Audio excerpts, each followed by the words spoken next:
Olá, meu nome é Adriele Ganeu e esse é mais um episódio da Promessa, Processo e Propósito.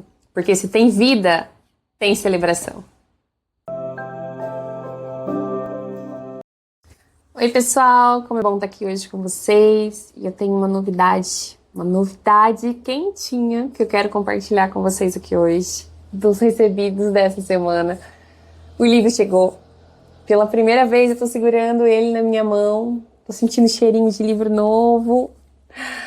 E também estou segurando aqui a minha pedra de memória. Aqui eu conto meu testemunho, aqui eu conto o que o Senhor fez na minha vida e na vida da minha família.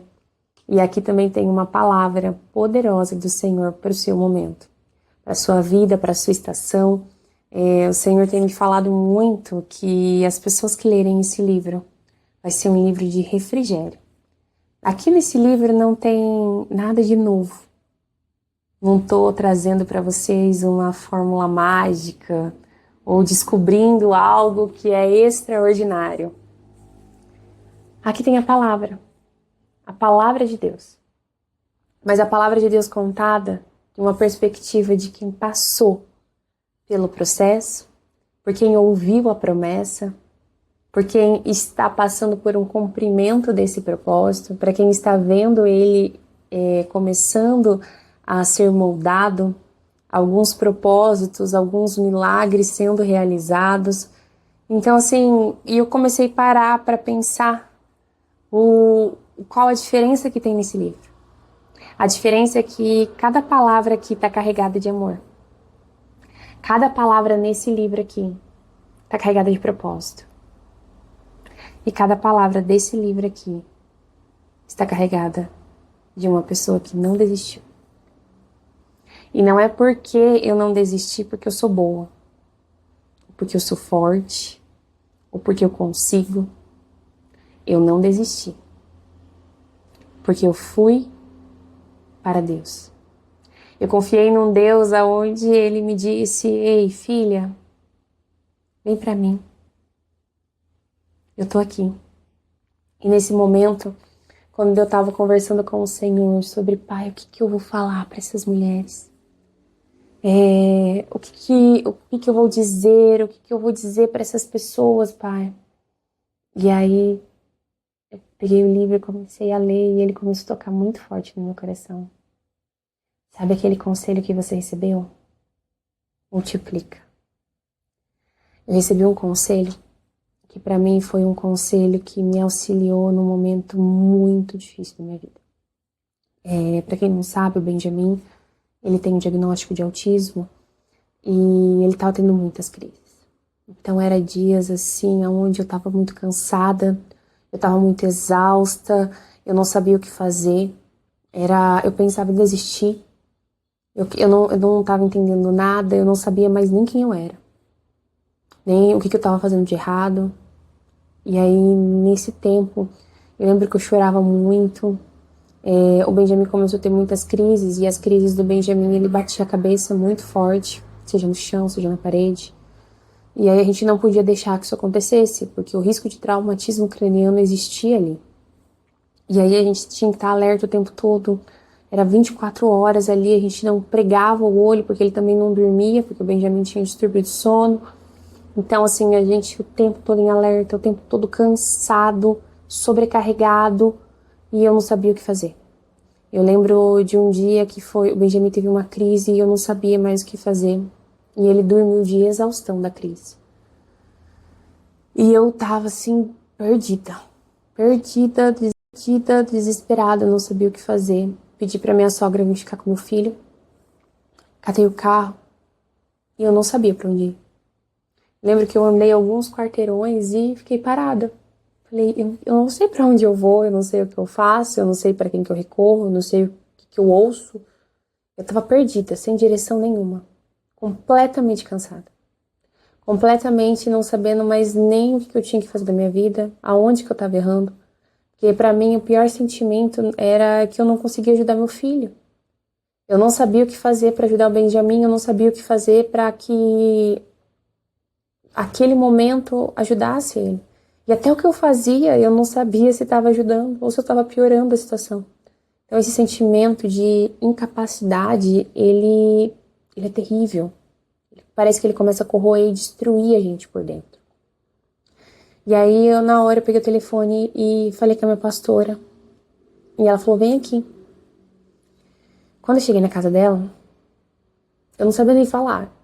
Eu não sabia o que dizer, eu não sabia explicar, porque no fundo, nem eu sabia o que eu estava sentindo. No fundo, nem eu entendi o que estava acontecendo ou o que eu tinha que fazer. E ela me deu um conselho, que para mim é um conselho que eu tenho levado para minha vida. E nesse conselho ela disse assim, Dri, você tá andando com o copo cheio. Todos os dias você está com esse copo cheio. A crise vai vir, o dia mal vai vir, e você não está esvaziando esse copo. Você está transbordando, só que você não está transbordando vida. Você está transbordando dor, você está transbordando sobrecarga, cansaço. O que você está transbordando é o que está te levando para o colapso. E você não está descarregando esse copo, esvaziando esse copo. Eu falei, mas como que eu faço isso? Como que eu vou andar de copo vazio? E aí ela falou assim, o Senhor. E aí foi quando ela me trouxe aquela palavra do vinde a mim, todos que estáis cansados e sobrecarregados, que eu vos aliviarei. E aí nesse momento eu comecei a entender. E aí eu fiz algo que mudou minha vida. Eu não apenas ouvi o conselho, eu pratiquei o conselho. Comecei a ir para os pés do Senhor. E falava, Senhor, eu tô cansada. Tô exausta, exaurida, não tenho força para nada. Por favor, me ajuda. Tira, Senhor, esse fardo, tira essa dor, tira isso que tá dentro de mim, esse cansaço, essa vontade de desistir. Eu não sei mais o que eu faço. E eu começava a recorrer aos pés do Senhor todo dia. Eu ia lá e eu me esvaziava, chorava, falava tudo que estava no meu coração, todas as mazelas, todas as tristezas, tudo aquilo que eu achava que eu nem deveria falar para Deus. E o Senhor falou, não, é tudo. Eu quero um coração aberto, eu quero um coração contrito. E eu comecei a falar com o Senhor. E eu comecei a me esvaziar.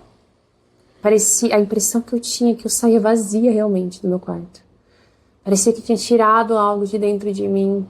Eu não tinha dormido mais, eu não tinha me alimentado melhor, eu não tinha feito nada de diferente. Aos olhos humanos. Mas no mundo espiritual, eu estava me esvaziando de tudo aquilo que o mundo estava depositando sobre mim. De toda aquela carga, de toda aquela dor, de todo aquele sofrimento, de toda aquela angústia. Eu comecei a entregar para o Senhor. E Ele veio com refrigério, Ele veio com amor, Ele veio com descanso. Eu saía do meu quarto, a impressão que eu tinha é que algo saía das minhas costas. A impressão que eu tinha é que eu respirava, porque parece que eu não conseguia respirar. Parece que o simples fato de respirar era difícil. Era muito difícil. E eu conseguia respirar. Parecia que eu tinha dormido. É algo inexplicável.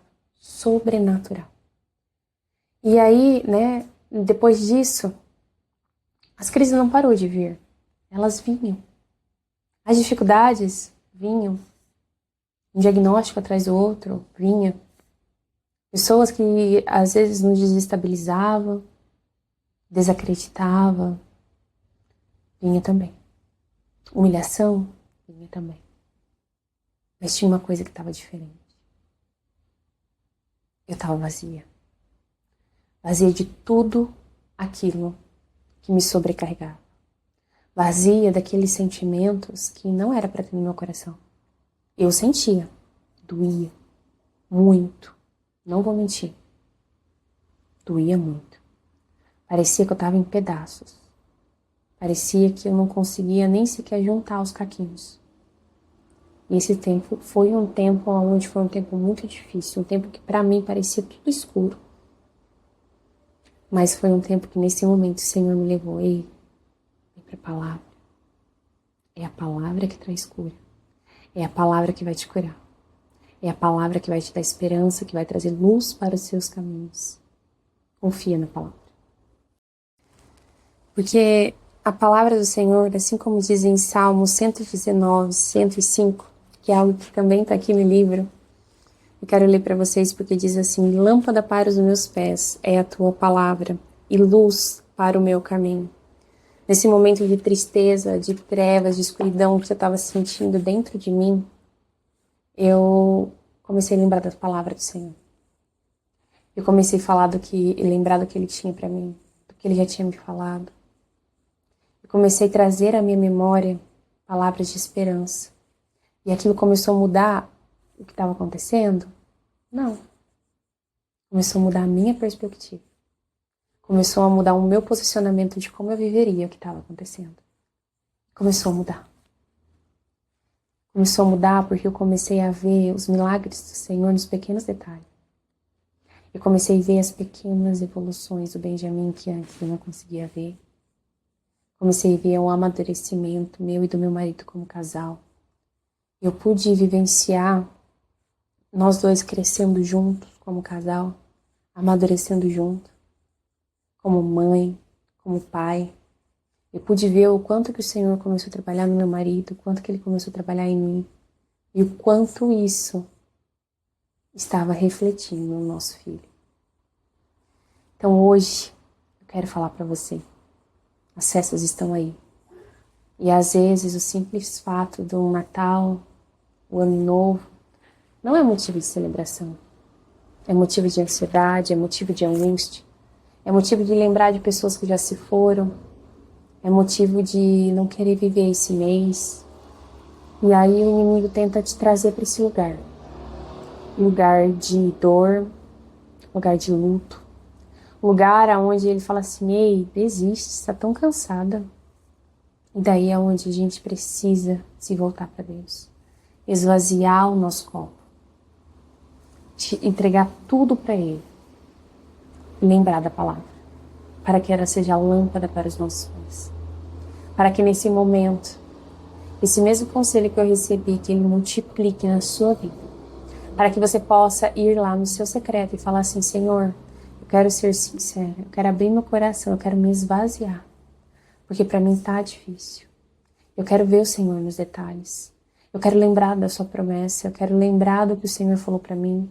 Traga no meu coração e na minha mente a sua palavra. E nesse momento comece a praticar e viver isso em Deus. Encontrar o Senhor nesse processo. Porque para esse final de ano, o Senhor não quer que você viva tristeza, o Senhor não quer que você viva em luto. Ele quer te trazer a memória, Ele quer te trazer a promessa que um dia foi colocada na sua vida. Para que você celebre.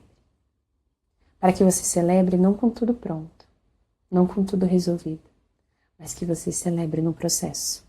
Que você possa celebrar mesmo diante de um cenário onde não mudou nada. Naquela época o cenário não tinha mudado ainda. Hoje ele mudou comparado àquela época, mas ele ainda não tinha mudado. As crises ainda existiam, os diagnósticos existiam, as incertezas, o medo ainda estavam ali. O que mudou foi o nosso posicionamento de família. Nós falamos, vamos para os pés do Senhor. A gente vai se esvaziar. A gente vai confiar. E vamos viver exatamente aquilo que o Senhor tem para a nossa vida. E com esse posicionamento, com essa vivência, com esse processo, o Senhor veio trabalhando vários processos na nossa vida, que eu falo sobre eles aqui no livro. O livro não é um livro extenso, ele é um livro simples. Mas é nessa simplicidade que contém algo poderoso, a palavra de Deus. E é essa palavra que me fez estar aqui hoje, é essa palavra que está me fazendo obedecer o cumprimento do que o Senhor me pediu. É através dessa palavra que hoje eu te apresento essa pedra de memória. Também pode ir até você e estar nas suas mãos. Que o Senhor te abençoe nessa semana. E eu desejo para você uma semana de bênção, uma semana de paz. Eu profetizo sobre a sua vida. Você vai viver aquilo que o Senhor tem para você. Mas você não vai viver em dor, você não vai viver em luto. Você vai viver em plenitude. Não porque o seu cenário vai mudar, mas porque antes do seu cenário mudar, você vai se posicionar. E esse é mais um vídeo da promessa, processo e propósito. Que o Senhor te abençoe essa semana.